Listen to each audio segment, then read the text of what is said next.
ஏய், என்ன இங்கே உட்காந்துருக்க? எந்திரி, எந்திரிச்சு மாப்பிள்ள பக்கத்துல போய் உட்காரு.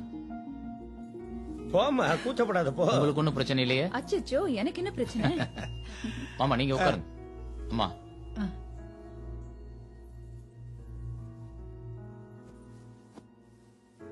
முதல்ல எல்லாரும் என்னை மன்னிக்கணும்.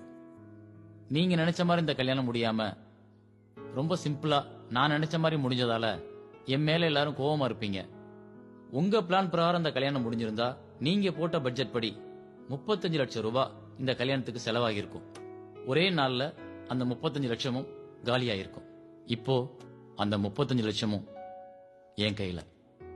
இது என்னோட தங்கச்சிக்கு நான் கொடுக்க போற கல்யாண பரிசு. இந்த பணத்தை என் தங்கச்சி பேர்ல பேங்க்ல போட்டிருக்கேன். மாப்பிள்ளைக்கு பிடிச்ச தொழில் விவசாயம்னு சொன்னார்.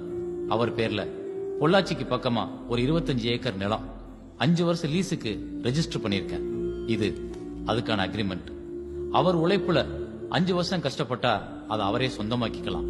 பிடிச்ச தொழிலும் அன்பான குடும்பமும் அமைஞ்சிட்டா யாருடைய வாழ்க்கையிலையும் பிரச்சனைகள் வராது.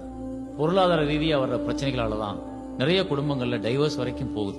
நம்ம கிட்ட இருக்கிற பணத்தை திருமண சடங்கு சம்பிரதாயம்ன்ற பேர்ல ஒரு நாள் விசேஷத்துக்காக எல்லாத்தையும் செலவு செஞ்சுட்டு 6 மாசத்துல குடும்பம் நடத்த பணம் இல்லாம கணவன் மனைவிக்குள்ள பிரச்சனைகள் வருது.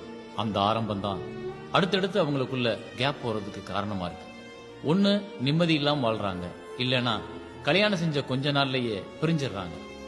இது போல எந்த காரணங்களுக்காகவும் என்னோட தங்கச்சி வாழ்க்கை அப்படியெல்லாம் ஆகிடக்கூடாதுன்ற ஒரு நல்ல எண்ணத்துலதான் நான் எல்லா செலவுகளையும் குறைக்கிறதுக்காக இப்படி நடந்துகிட்டேன். மனைவியோட கனவுகளுக்காக ஓடி ஓடி உழைக்கிறதுலயே கணவனோட வாழ்க்கை போயிருது.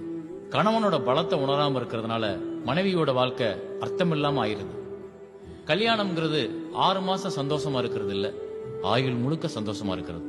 50 வயசுக்கு அப்புறம் தான் உண்மையான காதல் கணவன் மனைவிக்குள்ளே ஸ்டார்ட் ஆகுது. அது வரைக்கும் அவங்க தாக்கு பிடிக்கிறதுக்கு 2 பேருக்கு அண்டர்ஸ்டாண்டிங் ரொம்ப முக்கியம். அந்த 50 வயசை எட்டுறதுக்குள்ள ஏகப்பட்ட சோதனைகள் வருது. அதை நீங்க கடக்கிறதுக்கு பணம், தொழில் இதெல்லாம் ரொம்ப முக்கியமா இருக்கு. ஊருக்காரங்க முன்னால தன்னோட கௌரவத்தை காட்டணும்னு கடன் வாங்கி எல்லாத்தையும் பண்ணிட்டு பிரச்சனைகள் வரும்போது பணத்துக்காக ஒவ்வொருத்தரும் எப்படி அலைகிறாங்கன்றத நான் கண்கூட பார்த்ததுக்கு அப்புறம் தான் இந்த முடிவுக்கே வந்தேன்.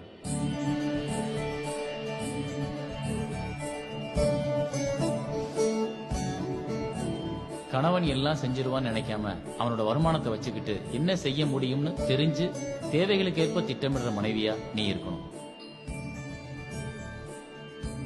அதே போல மனைவி கேட்ட உடனே அவளை சந்தோஷப்படுத்தணும்னு ஓடி போய் கடன் வாங்கி எல்லாம் செஞ்சு மாட்டிக்காம உண்மையான வாழ்க்கை என்னன்றத அவளுக்கு புரிய வச்சு சந்தோஷமா வாழ்ற கணவனா நீங்க இருக்கணும்.